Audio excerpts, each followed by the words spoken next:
Up next, we have Conte from Seattle Housing Authority, and she'll be going over Seattle Housing Authority's HQS conversion to NSPIRE. And Conte has spent the last 6 years committed to housing choice voucher participants and owners at Seattle Housing Authority, where she is currently the Inspections and Owner Services Manager. She's she is active in the Pacific Northwest Regional Council of National Association of Housing and Redevelopment officials, leading the regional emerging leaders. Prior to joining SHA, Anne worked in political campaigns, served in the United States Peace Corps, and worked to address education gap through Teach for America. Outside of SHA, she's active in the Scout DSA as an assistant Scoutmaster, serves as Secretary of Board of Directors of 18th and Union, an art space, and is active in Folk Floor Committee for Northwest Folk Life. She holds an MPA with a concentration on nonprofit management. And then I give it over to Anne. Thanks, Giram. Okay. I'm just sharing my screen. Hopefully everyone can see this NSPIRE presentation. So NSPIRE is coming/has come. It is the national standards for physical inspection of real estate. It is replacing HQS. Seattle Housing Authority adopted this on October 1st. All of the housing authorities will need to adopt it no later than October of 2024. So we're going to start with just a little bit of history here. Prior to NSPIRE, we had two different standards. We had HQS, which stands for Housing Quality Standards. That's what all of the housing authorities in this area use. It's based in the Code of Federal Regulations, Section 24, Part 982. It's over 30 years old. It actually was established first when it was truly Section 8, before we even had a true housing choice voucher program. As you heard in the last session, it has 13 key aspects, and it is only used by the voucher program. HUD also had a second set of standards that they used called Uniform Physical Condition Standards, or UPCS.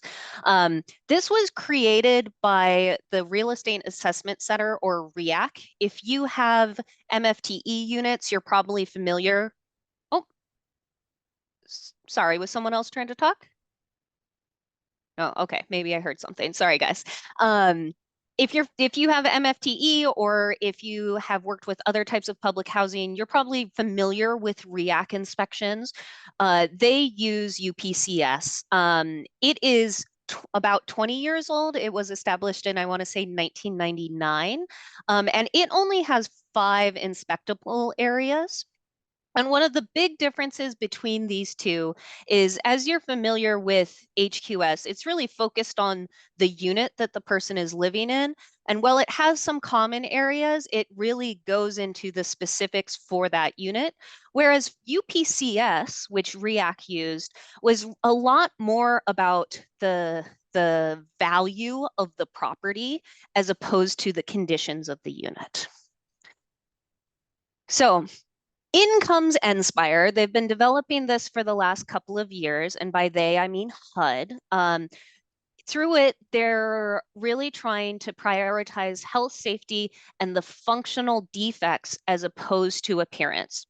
As you just heard me talk about HQS versus NSPIRE, one of those standards already focused on health and safety, and one of those standards focused a lot more on appearance.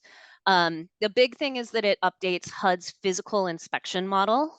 And again, it focuses on those areas that impact residents and tenants, participants, whichever form of the word we choose to use. We want to make sure that the people that we're serving are what we're really paying attention, instead of cosmetic issues or value issues. it's really important that we get an accurate sense of units. And again, for folks on the voucher program, this is nothing new because it's a similar mentality, right? We've always paid attention to the condition of that unit and if it's serving the people who live there. But compared to REAC, it is a big change here. And of course, the most important thing is that with NSPIRE, instead of having two different set of standards, we're going to have all subsidized units, whether they're voucher units or public housing units, meaning the ones that are owned by the housing authority, or if they're MFTE or whatever they may be, they'll all be using the same standard, which is something that Congress actually gave a mandate about, saying that HUD must make one standard because it's not fair to treat vouchers different than it is to treat public housing. Okay, so HUD divided their goals for NSPIRE into a couple of different sections. And I should share that the last slide and this slide, this is coming from a Get Ready session that HUD provided. So that's where I'm getting my information to share with y'all. I think the context helps a little bit. But so they want to focus on people, like we said, residents, tenants, participants. They want to ensure that people are living in good units, and that maintenance is a long-term perspective. As I'm sure you folks are probably familiar, a lot of the time tenants won't tell folks when things get broken. And for a lot of units on that other side in those UPCS inspections, between inspections, if the tenants aren't telling them, then nothing's getting fixed. So they wanted to change the mindset around inspections to be maintenance oriented. And again, instead of that kind of asset perspective. But they didn't want to lose the idea of the property. So instead, thinking about the health and safety, modernize the standards, be more consistent. We'll talk about that in a couple of slides, but this is one of the really exciting things about NSPIRE is it makes inspections really consistent. I'm sure some of you have had the experience of, oh, well, this inspector said this and this other inspector said this, or you may have a property that is from different housing authorities. And while we all talk, we do sometimes interpret things slightly different. Under NSPIRE, the goal is to make it consistent across the board, so there shouldn't be differences in interpretations. And then the third goal was to just modernize the process. That's really important on the HUD perspective for those REAC inspections.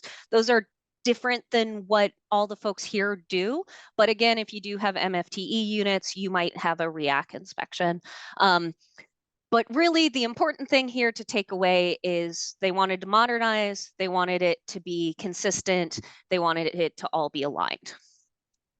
Okay. So we're going from HQS to NSPIRE.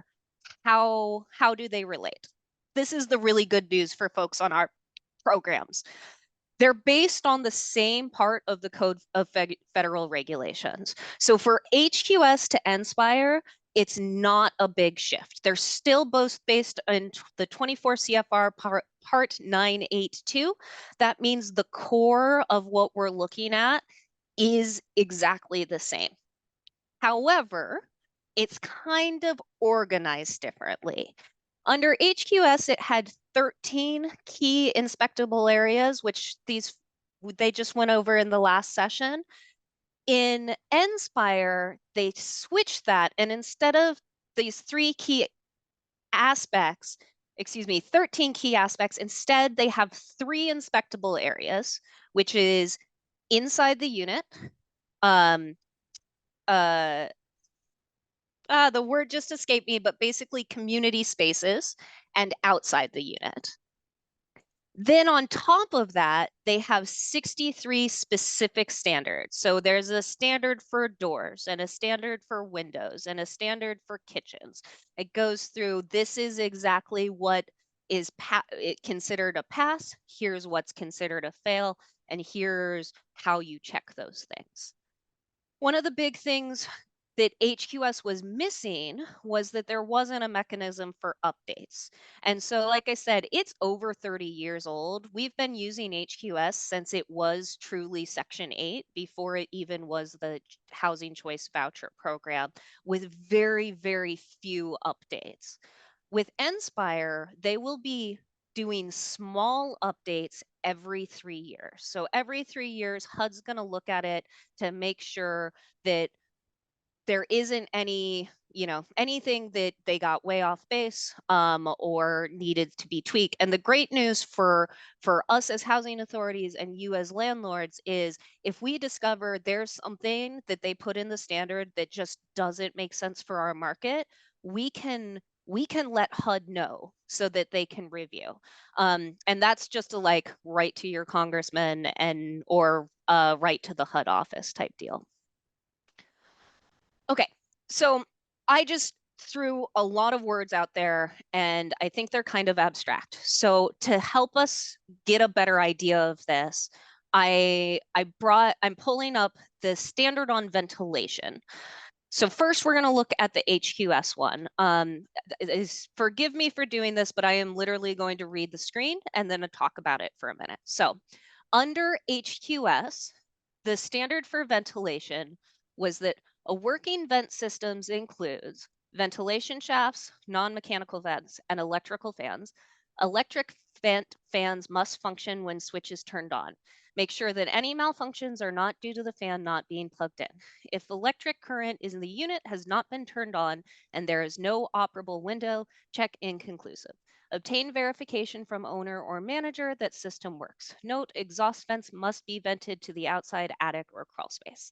So that's what it comes from, a form we use called the 52580-A, and that's the description for ventilation.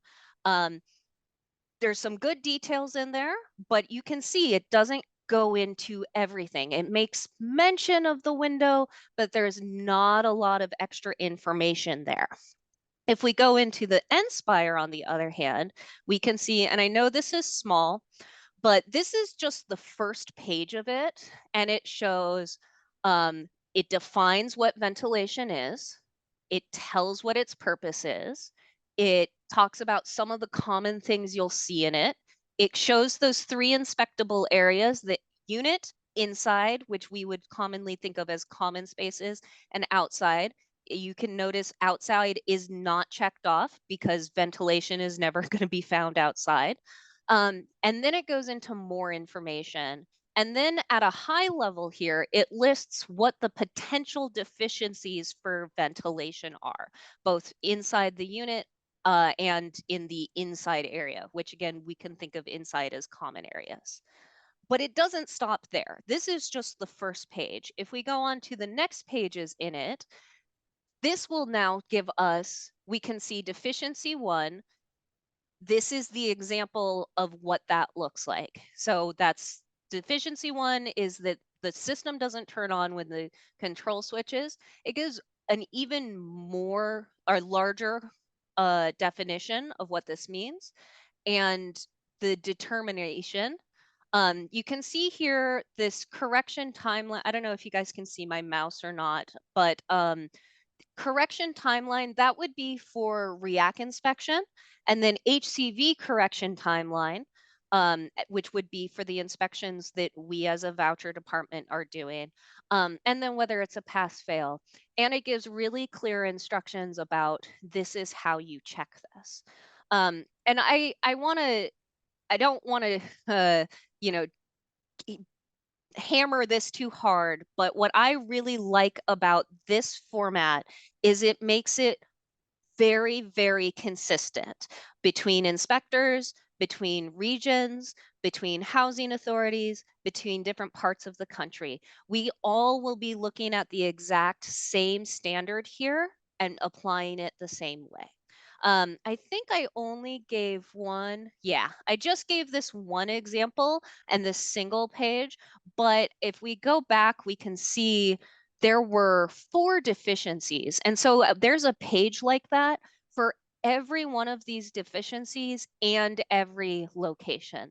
So in some cases, the timeline or the pass versus or pass with comment versus fail, it might change depending on if it's inside the unit or if it's in that common area. It might change depending on which deficiency it is as well. Um, and I'm not seeing the Q&As, so I will look at them at the end. Sorry, I had hoped that I'd be able to see them as I went along, but it looks like while I'm presenting, it's not as visible. So for folks in Seattle, we have a quick summary of the major changes. This is not inclusive of everything. Um, and it was written specifically for the folks who are in Seattle because it was written by the Seattle team. That being said, I imagine that this is probably pretty similar for all of the housing authorities. We don't have that big of a difference between, you know, the local laws that we might be looking at and things like that.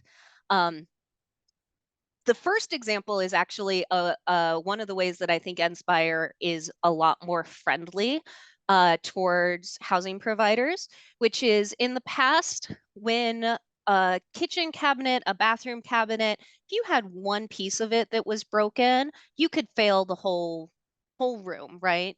Now, to be considered a fail, it has to be 50% or more of the cabinets or cupboards that are broken. Call for aid system. This is a new one. It is not what we call affirmative. Affirmative means everyone must have it. It is not an affirmative requirement, so not an issue for most people. But if it is there, it the call system can't be blocked. It can't be more sorry, it can't be higher than 6 inches off the floor, and it has to work. Again, that's only in places that it's there already. So if you have senior housing, and you have that, or we'll say like a housing specifically for people living with disabilities, you might have this. But if you don't have this already, you don't need to worry about this one. Clothes dryer exhaust ventilation. This is one that's already a fail. If your exhaust ventilation is not set up properly, it would have failed already. However, if it is now an emergency item, some housing authorities might already have that as an emergency item, especially if they adopted um, something called HOTMA.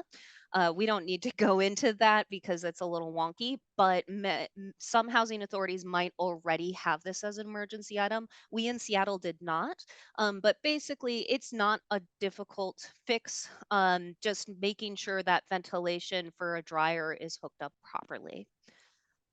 Fire doors is a new one that previously we weren't specifically looking at fire doors. We looked at doors in general, checking for their safety, but now we will be checking to see if a door is labeled as a fire door, and if it is, there are all these extra things that go into it. For emergency, or excuse me, if there's supposed to be a fire door, this would be particularly in apartment buildings, and it's missing, then it's going to be a 24-hour fail. Honestly, not one we expect to be a big issue because fire doors are usually in pretty good condition.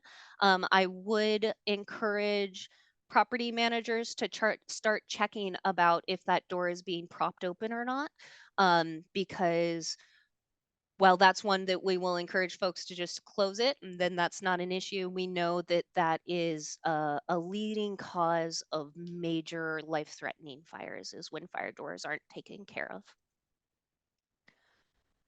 Okay, electrical conductor outlet and switch. So this just exposed electrical conductor is now an emergency item. It wasn't emergency before. So that's a good one to go check and make sure, you know, you've got those cover plates on.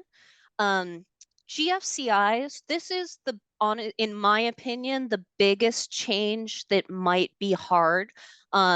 It's Now, if an outlet is within 6 feet of water, a source of water in the same room, it must be GFCI protected. Um, that doesn't mean every single outlet, just one on the circuit. You can always put them in at the circuit breaker as well. But if it is within 6 feet of water, it must be a GFCI now. Exit signs, this is another one that just make sure they're clear. If they're lit, make sure that they are properly lit, the lights aren't burnt out. This is another 24-hour correction time frame. Fire extinguishers. So we know there was a question in our last session about these. This one is a little bit of a change. Previously, if they were not 24 hours deficiencies in the past.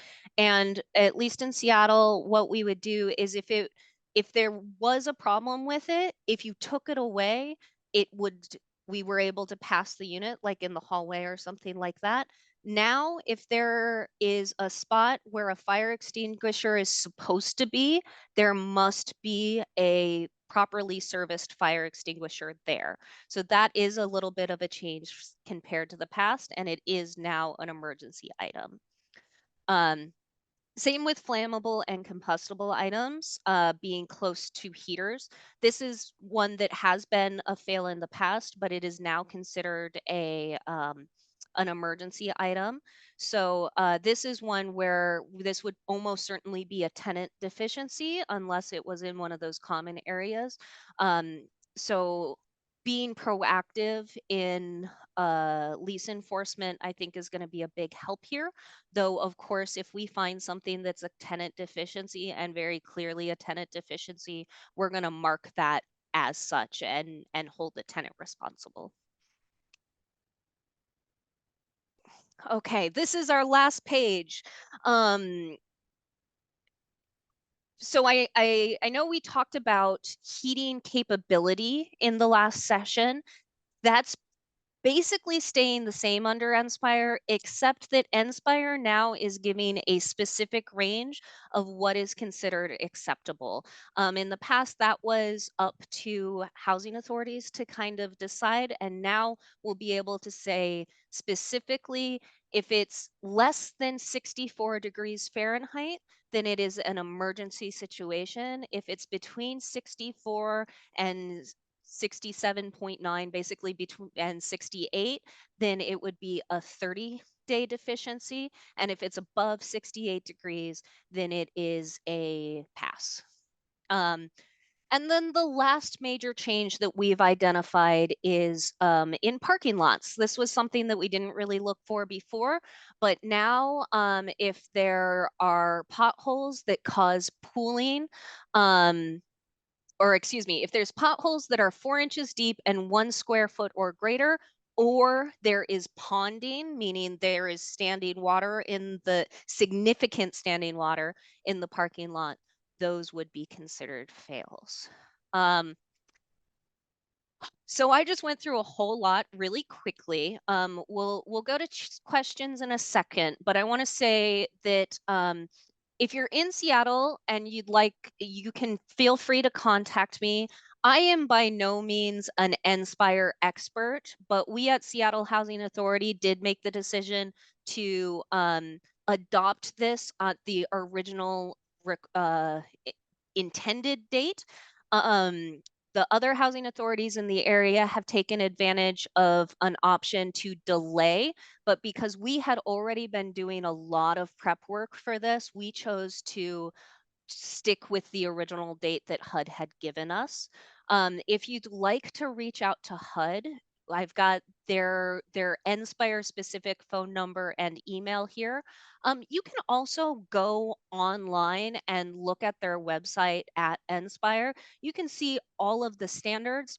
They have them in 2 different formats, both the format that I showed you all, which is the standards format. You can click on all 64 standards and see exactly what the standard is, how it's going to be inspected, what tools are recommended to be used when inspecting it. And then they also have an option where it's all compiled into the final ruling, and it's just organized a little bit differently.